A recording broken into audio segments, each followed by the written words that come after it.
نهایت سال 1914 با زحمت‌های کلان امین پیانینا از شهر اوش به شهر خوروغ آورده شد.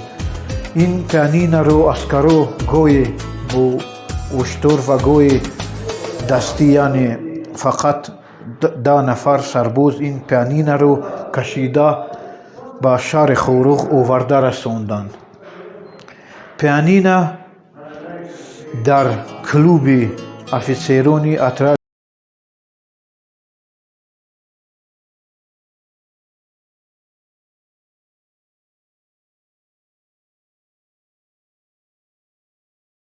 اینجا در اصولخانه آزادی گرفته.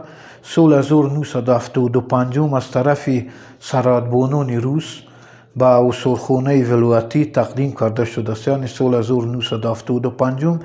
بعد معلوم گردید که این پیانینه بیکر است و در آلمان ساخته شده است و سال بروریش همین پیانینا سال 1875 است.